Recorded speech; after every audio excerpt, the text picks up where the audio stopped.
Olá, irmãos e irmãs da Igreja Nova Jerusalém, Ana Jacinta.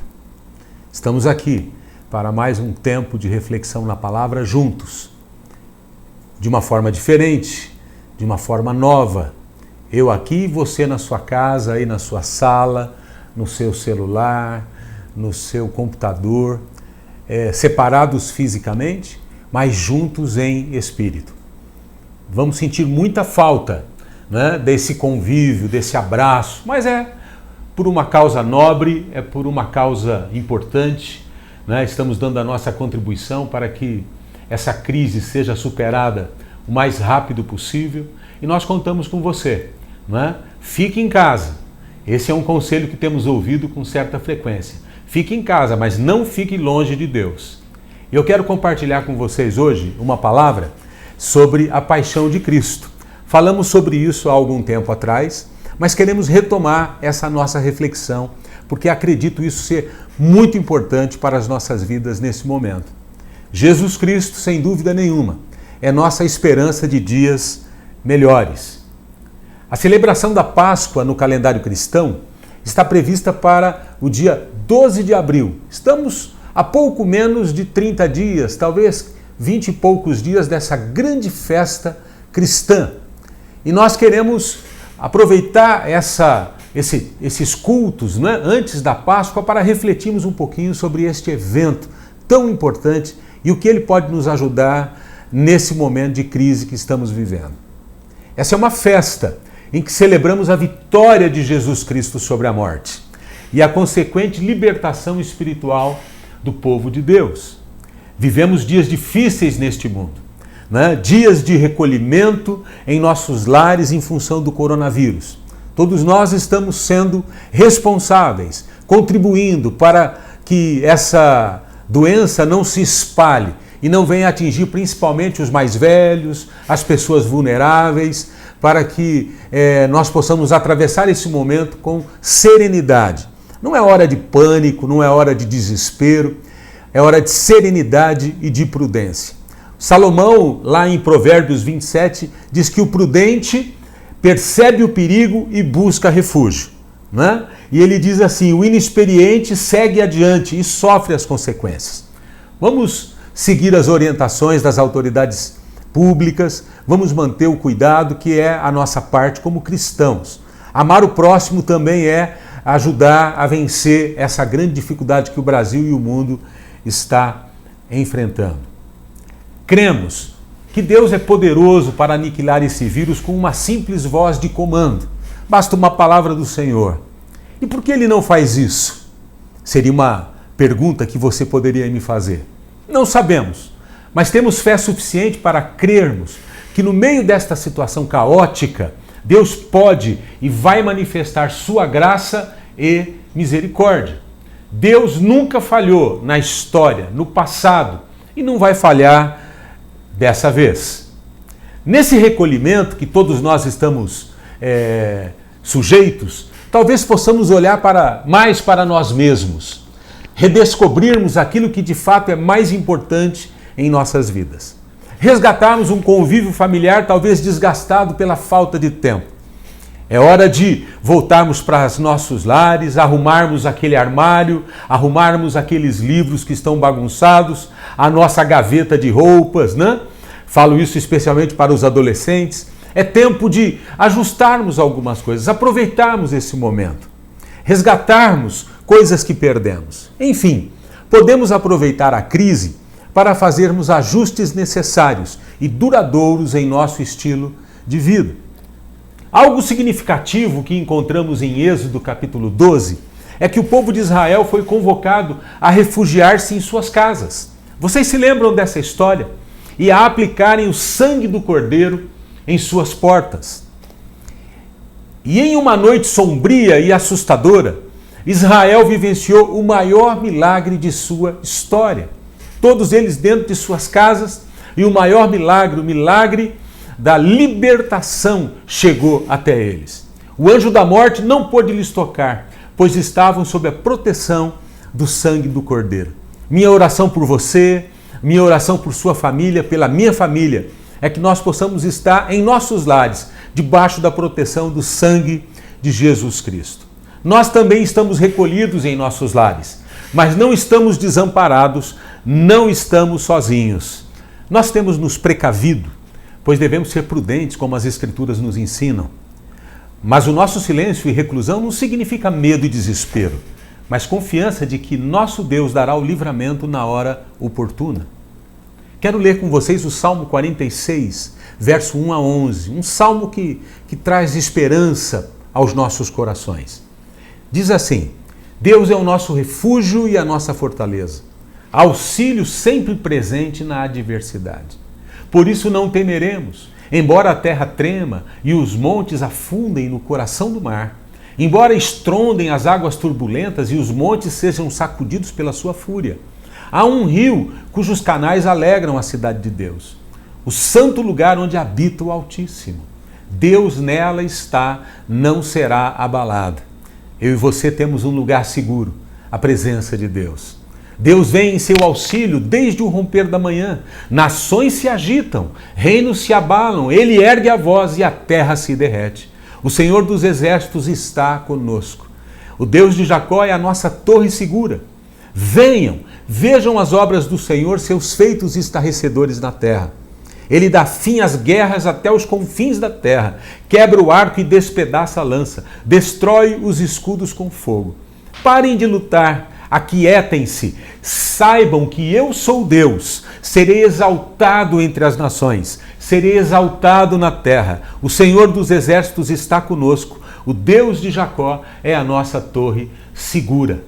O salmista nos convida a olhar para o Senhor, a confiar nele, a manter os nossos olhos firmes naquele que pode nos dar o livramento na hora oportuna. 1 Coríntios capítulo 5, versos 7 e 8, Paulo diz assim: livrem-se do fermento velho, para que sejam massa nova, sem fermento, o que de fato vocês são. Cristo, nosso Cordeiro Pascal, foi sacrificado. Quando falamos de Páscoa, estamos falando de Cristo. Estamos falando daquele que morreu para nos dar vida, morreu para nos perdoar e para nos dar livramento. Na Páscoa judaica, Deus, através de Moisés, resgatou Israel de uma cruel escravidão, 430 anos, conduzindo seu povo até a terra prometida, Canaã. Os desafios, como você conhece a história, foram gigantescos, mas depois de 40 anos no deserto, finalmente a promessa tornou-se uma realidade. Não foi uma trajetória sem sofrimento. Moisés e o povo tiveram que enfrentar muitas dificuldades, mas aqueles que perseveraram confiantes em Deus experimentaram grande alegria.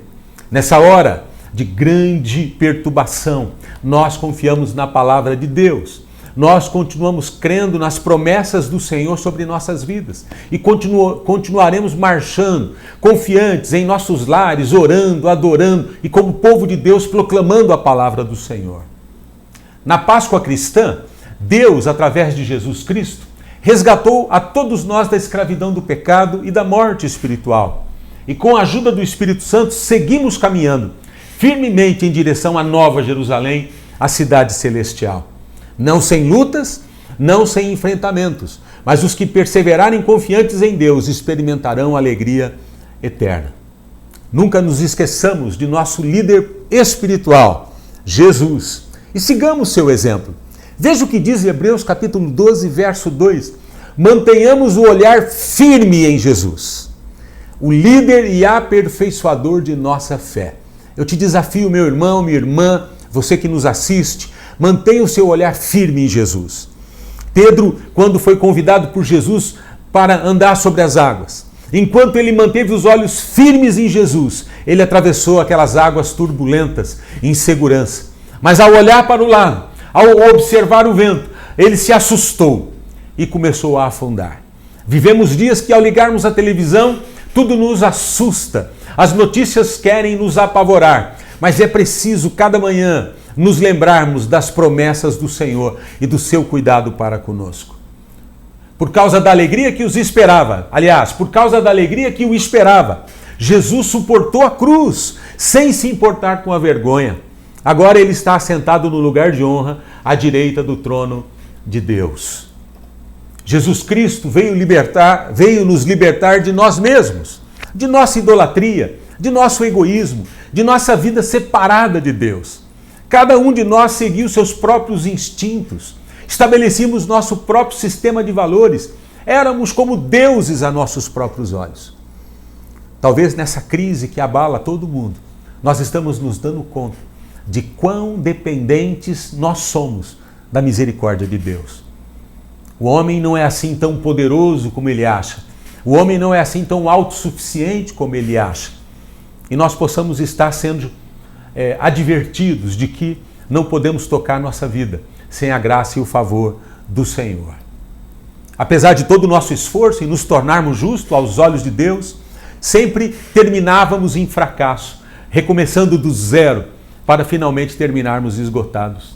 Páscoa é a celebração dos redimidos, dos que estavam perdidos e foram encontrados pelo Salvador, dos que estavam no corredor da morte e por um decreto real ganharam a liberdade.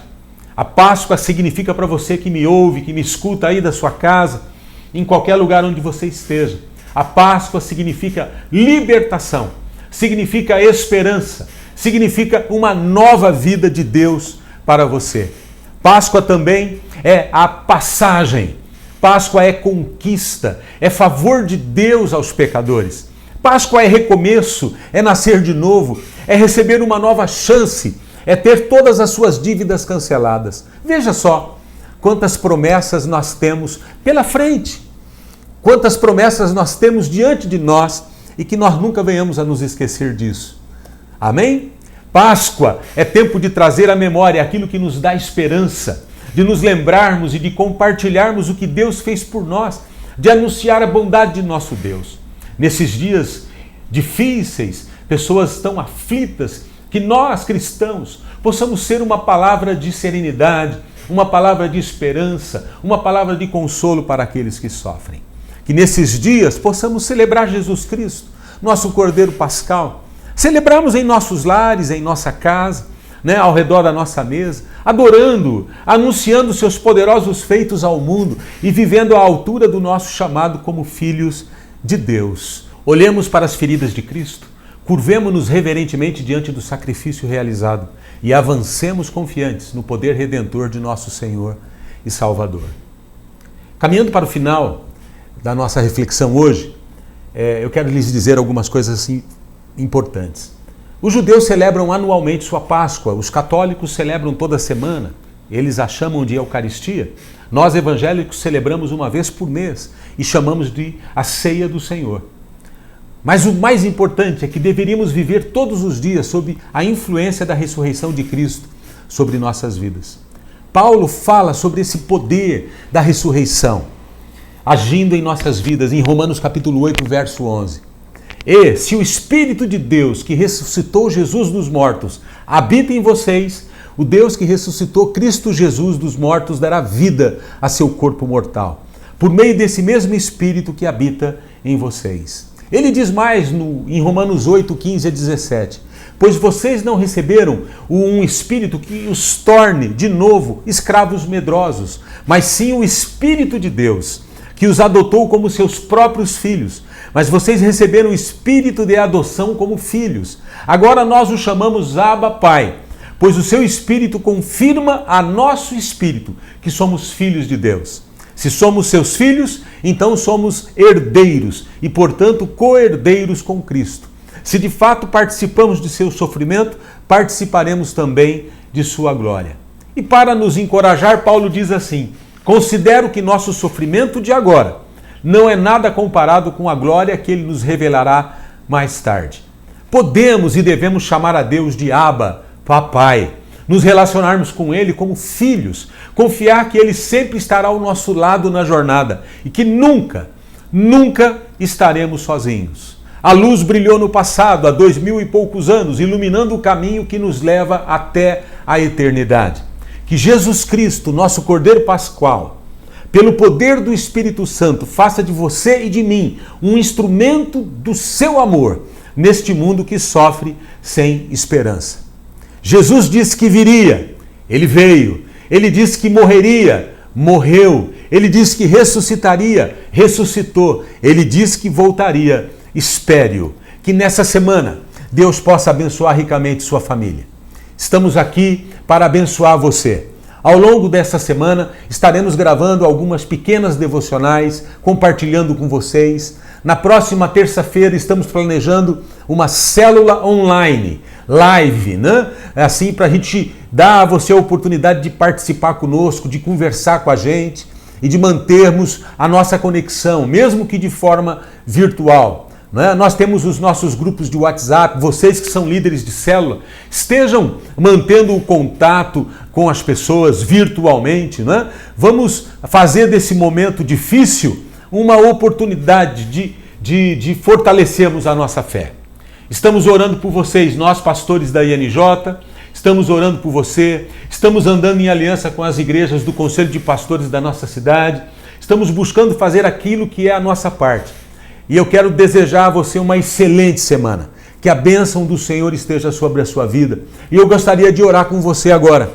Eu peço que você aí na sua casa possa curvar sua cabeça, fechar os seus olhos. E eu creio que o Deus é Deus de perto e Deus de longe. E Ele haverá de alcançar você aí na sua casa. Amém? Amado Deus, eu quero abençoar esse povo lindo, essa igreja que pertence ao Senhor. Eu quero declarar sobre a vida dos meus irmãos e das minhas irmãs a tua proteção, o teu favor e a tua graça. Nós estamos em nossos lares, cremos que o sangue de Jesus está sobre a nossa casa, sobre a nossa família. Nós cremos que mal nenhum nos atingirá. E eu quero declarar sobre o teu povo fé, esperança e alegria. E que o Senhor nos ajude a atravessar esse momento com a cabeça erguida, olhando para o alto, crendo naquele que é Senhor e Salvador de nossas vidas, no nome de Jesus. Amém. Quero apenas lembrar os irmãos que os nossos desafios como igreja continuam. Os missionários, os compromissos financeiros da igreja. E você pode estar perguntando como é que eu posso contribuir, como eu posso entregar o meu dízimo e a minha oferta à igreja. Nós da igreja, da nossa equipe interna, vamos enviar para todos os nossos grupos de WhatsApp a conta corrente da nossa igreja. Você poderá fazer o seu dízimo e a sua oferta por transferência eletrônica, você poderá fazer o seu depósito. E eu peço que nesse momento você seja responsável, como cristão, como membro desta casa, como filho desta casa.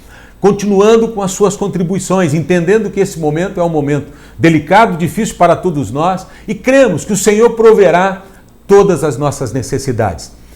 Que Deus te abençoe, que você tenha um excelente domingo com a sua família, em nome de Jesus. Amém.